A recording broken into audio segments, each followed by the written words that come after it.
magustuhan nyo yung inyong pagpasyal dito sa ating orphanage.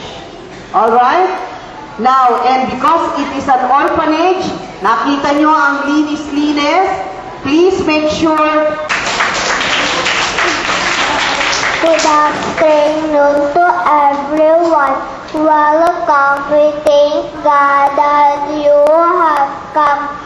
We know that you are busy people, but yet you have given to us your time today.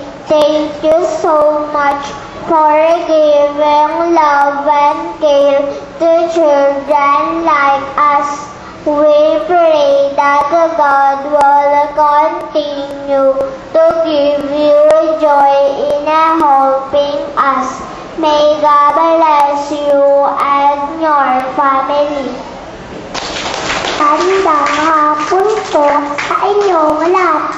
Kami pong mga bata sa Damas ay natutuwa sapagkat may mga taong nagbibigay-alaga at igmamahal sa amin.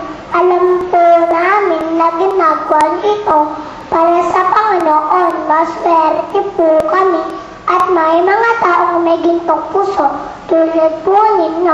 Bilang pasasalamat sa inyong walang sawang pagtulong sa amin, kami po ay naghahandog ng awit at sayaw. Kailangan po namin ay pagpalaan po kayo ng may kapal. Maraming salamat po. Mabuhay po tayong lahat.